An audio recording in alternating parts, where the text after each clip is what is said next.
नमस्कार दोस्तों, कैसे आप लोग। स्टॉक मार्केट स्टडीज में फिर से एक बार आपको स्वागत है। तो आज यहाँ पे मैं बात करूंगा एक बहुत बहुत इंपॉर्टेंट कंपनी के बारे में, जो one of the my favourite company भी है, जिसका नाम आप पहले देख चुके हैं, एवेन्यू सुपरमार्ट। मतलब जिस कंपनी का नाम आप जानते हैं डीमार्ट के नाम से। तो डीमार्ट आप सभी जानते हैं एक रिटेल बिजनेस करने वाला कंपनी है। तो रिटेल इंडस्ट्रीज में नंबर वन पोजीशन में जिस कंपनी का नाम आते हैं वो है डीमार्ट। और आप सभी जानते हैं डीमार्ट कंपनी का जो ओनर है, मतलब जो फाउंडर है, वो है राधा किशन दामानी जी। वो एक सिर्फ एक बिजनेसमैन नहीं है, वो एक अच्छे खासे इन्वेस्टर भी है। तो आज मैं बात करूंगा उन्हीं के कंपनी के बारे में जिसका नाम है डीमार्ट। और आज मैं बताऊंगा उसका बिजनेस मॉडल्स क्या है, और जिस बेसिस से आज डीमार्ट एक बार भी बोनस नहीं दिया, एक बार भी कंपनी को स्प्लिट नहीं किया, डिविडेंड नहीं दिया, फिर भी आज कंपनी टॉप लेवल में क्यों है। और जिस कंपनी का मतलब पी रेशियो है 150 के भी ऊपर, मतलब इतना हाई पी रेशियो में भी लोग क्यों इस कंपनी के ऊपर खरीदारी कर रहे हैं, इस कंपनी के ऊपर क्यों टिके हुए हैं, तो उसी के ऊपर जानकारी देने वाला हूं। तो वीडियो को लास्ट तक जरूर देखिएगा। अभी तक आपने इस चैनल को सब्सक्राइब नहीं किया तो फटाफट सब्सक्राइब भी कर लीजिएगा, क्योंकि आपको बहुत सारा इन्फॉर्मेशन इस चैनल के माध्यम से आपको मिलता रहेंगे। तो चलो देख लेते हैं आज के स्टॉक के बारे में। तो सबसे पहली बात, मैं कंपनी की वेबसाइट आपको एक बार विजिट कराता हूँ। देखिए, आप जिस मतलब स्टेट में रहते हैं, जिस जगह पे रहते हैं, शायद आप गांव में रहते हैं, शायद आप सिटीज में रहते हैं, आप मेट्रो सिटीज में रहते हैं, तो आपको डीमार्ट के जो मतलब रिटेल जो काउंटर है, वो आपको ज़्यादा से ज़्यादातर प्लेसेस में नहीं देखने को मिलेगा। क्योंकि डीमार्ट एक एक बिजनेस मॉडल्स जो यूज़ करते हैं, एक जो बिजनेस स्ट्रैटेजीज यूज़ करते हैं, वो अलग जितने सारे रिटेल बिजनेस करते हैं उससे थोड़ा सा हटके है। क्योंकि अब रिलायंस का जो रिटेल बिजनेस है, साथ ही साथ आप टाटा का भी रिटेल बिजनेस देख सकते हैं। तो जैसे ट्राइडेंट है, तो इस तरीके से बहुत सारे रिटेल बिजनेस मार्केट में है। तो फिर भी आप एक बार चीज देख लीजिएगा, सबसे ज्यादा अगर डिस्काउंट में आपको माल मिलता है, वो ग्रोसरी हो, कोई मतलब कोई प्रोडक्ट हो, कोई खाने का प्रोडक्ट हो, कोई देने का प्रोडक्ट हो, तो हर प्रोडक्ट के ऊपर कंपनी सबसे ज्यादा डिस्काउंट देते हैं। तो क्यों देते हैं, और क्यों, कौन सा बेसिस से वो डिस्काउंट दे पाते हैं, जो और इतने सारे कंपनी से जो नहीं दे पाते। उसका एक लॉजिक है, उसका एक कारण है, जो चीज आपको शायद पता नहीं है, आज मैं आपको बताऊंगा कि डीमार्ट का जो लॉजिक है वो लॉजिक बहुत शानदार है, और मुझे इसीलिए इस कंपनी के ऊपर ज्यादा भरोसा है। क्योंकि देखिए क्या करते हैं, मान के चलिए यहाँ पे रिलायंस है, यहाँ पे रिलायंस है, और यहाँ पे मान के चलिए यहाँ पे डीमार्ट है। तो डीमार्ट का बिजनेस क्या है, रिलायंस क्या करते हैं, मतलब मान के चलिए यहाँ पे डीमार्ट का एक सॉरी रिलायंस का एक मॉल है, और यहाँ पे डीमार्ट का एक मॉल है। तो रिलायंस क्या करते हैं, किसी भी जगह पे जाकर वो उसका मॉल बना लेते हैं। मतलब किसी भी सिटीज में, किसी भी अच्छे बड़े मतलब शहरों में वो मॉल बना लेते हैं। और वो जो शॉपिंग मॉल बनाते हैं, वो उसमें क्या करते हैं, जो रिटेल मॉल्स बनाते हैं उसमें क्या होते हैं, वो देखा जाए तो ज्यादा से ज्यादातर वो रेंटल में उस मॉल को बनाते हैं। मतलब उस मॉल को मान के चलिए रेंटल में लेते हैं, और उस रेंटल पे करने के बाद कंपनी को रेवेन्यूज आते हैं, रिलायंस को जितने इनकम होते हैं वो उसको रेंटल देने के बाद उसको रेवेन्यूज आते हैं। मगर डीमार्ट का जो पॉलिसीज है वो थोड़ा सा हटके है। क्यों, डीमार्ट जिस जगह पे मतलब देखते हैं सबसे पहले, वो हर किसी जगह पे उसका मतलब बिजनेस नहीं रखते हैं। क्योंकि उसका कहना है कि हर किसी जगह में बिजनेस नहीं होने वाला। वो एक बेस्ट लेवल जगह फाइंडिंग करते हैं, और उसके बाद वो लैंड को जिसमें वो बिजनेस करना चाहते हैं, उस लैंड को पहले ही खरीदारी कर लेते हैं, पूरा के पूरा बाई कर लेते हैं उस जगह को। उसके बाद वो शॉपिंग मॉल बनाते हैं, उसके बाद वो रिटेल काउंटर बनाते हैं। इसका मतलब समझ लीजिए, उसको यहाँ पे जो रेंटल वो रिलायंस को देना पड़ता है, वो इसको यहाँ पे रेंटल नहीं देना पड़ता। मतलब एक कॉस्टिंग यहाँ पे बहुत एक बिग कॉस्ट उसको बच जाते हैं। तो उस कॉस्टिंग से क्या होते हैं, कंपनी का रेवेन्यूज ज्यादा जनरेट होते हैं, और वो जितने सारे इन्वेस्टर का है उसके ऊपर अच्छा खासा रिटर्न वो देते रहते हैं।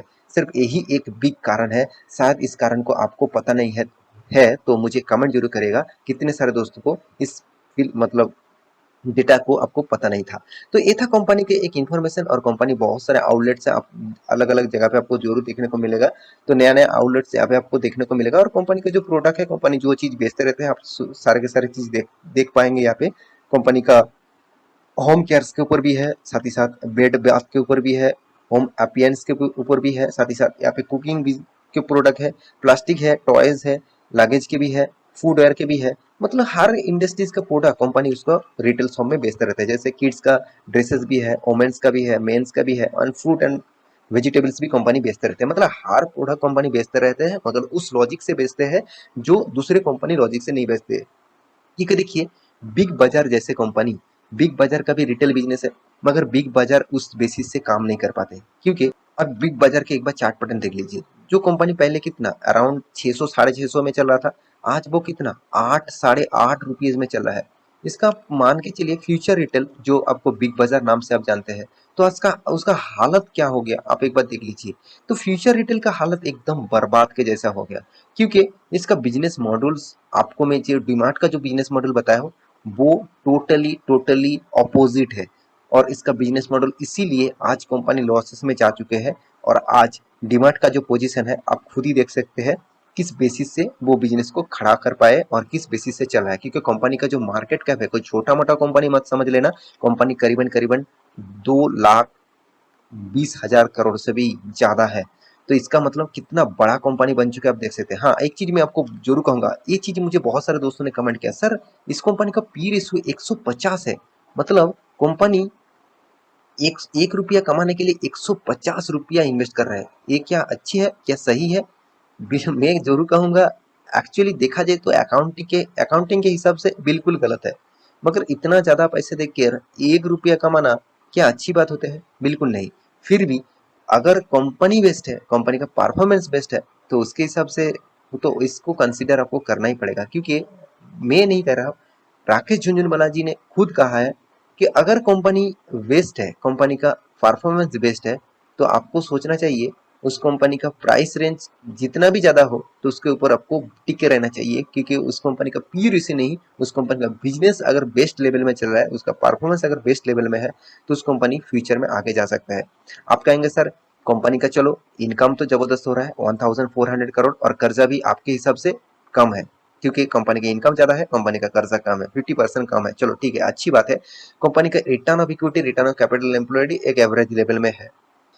तो फिर भी कंपनी का हाथ में कैश क्यों नेगेटिव है? क्या इस नेगेटिविटी में कंपनी के ऊपर कुछ नेगेटिविटी है? बिल्कुल नहीं। देखिए, कैश के बारे में मैं आपको पहले भी आपको डिटेल्स में बता चुका हूँ, फिर भी चलो एक बार मैं आपको बता देता हूँ। जब कंपनी कैश हाथ में आपको नेगेटिव दिख रहा है, आपको ये मत सोचना है कि कंपनी बर्बाद हो गया। बिल्कुल नहीं, कंपनी के हाथ में पैसे कहाँ गया? मान के चलिए कंपनी का बिजनेस है, और कंपनी नया एक मॉल ओपन करना चाहते हैं, तो शॉपिंग मॉल एक मतलब रिटेल एक मतलब काउंटर ओपन करना चाहते हैं, तो उसके लिए तो कंपनी के हाथ में पैसा पड़े हुए थे। 1000 करोड़ का कंपनी के हाथ में पैसा पड़े हुए थे, वो कंपनी क्या कर दिया, इस मॉल को बनाने के लिए दे दिया। तो एक एक्स्ट्रा एक्स्ट्रा जो कंपनी का जो पैसा पड़े हुए थे, वो क्या किया, वो फिर से नी इन्वेस्ट कर दिया। तो इसीलिए यहाँ पे कैश नेगेटिव दिख रहा है। जब इसमें से प्रॉफिट आएगा, तब यहाँ पे कैश पॉजिटिव हो जाएगा। तो यहाँ पे कुछ देखिए, मॉल तो कंपनी के ही है। मॉल ये नहीं कि चलो दूसरे कंपनी के ऊपर निवेश किया, ऐसे बिल्कुल तो नहीं। कंपनी खुद के बिजनेस के बढ़ाने के लिए इन्वेस्ट किया। तो ये एक कंपनी के लिए पॉजिटिव पॉइंट है। में कैश नेगेटिव है तो आपको घबराने की, चिंता करने का कोई जरूरत नहीं। कंपनी खुद खुद के बिजनेस के ऊपर इन्वेस्टमेंट किया है, खुद के बिजनेस को बढ़ाने के लिए, खुद ने कुछ मशीनरीज, कुछ प्रोडक्ट खरीदने के लिए वो पैसा लगाया है। तो इसका मतलब कंपनी खुद को बिजनेस को बढ़ाने के लिए ग्रोथ कर रहा है। जो कंपनी खुद को बिजनेस को ग्रोथ करा रहा है, उस कंपनी के ऊपर आपको टिके रहना चाहिए मेरे हिसाब से। बाकी आपके मर्जी। तो देखिए, कंपनी का ईपीएस 23% है, और कंपनी का जो डेटोस डे है वो सबसे बड़ी पॉइंट से एक दिन भी नहीं लग रहा है कंपनी का हाथ में पैसा आने के लिए। कंपनी का प्रोडक्शन मतलब इन्वेंटरी डे, कंपनी का प्रोडक्शन करने के तक 37 डेज लगे। देखिए यहाँ पे कंपनी कोई भी प्रोडक्शन नहीं कर रहा है, दूसरों को माल ले रहा है और उसको बेच रहा है। मतलब इसका बिजनेस मॉडल है B2C, मतलब बिजनेस टू कस्टमर। तो बिजनेस से माल ले रहा है, उस कस्टमर को बेच रहा है। तो इसका बिजनेस मॉडल बहुत शानदार है, और इस कंपनी के ऊपर आपको मेरे हिसाब से जरूर का फोकस तो रखना ही चाहिए। क्योंकि कंपनी के ऑब्वियसली जबरदस्त परफॉर्मेंस है। क्योंकि आप क्वार्टर बेसिस इसका रिजल्ट देखेंगे, तो हर क्वार्टर में कंपनी का खुद का प्रॉफिट ग्रोथ हो रहा है। आप कहेंगे सर बीच में क्यों लॉस हुआ?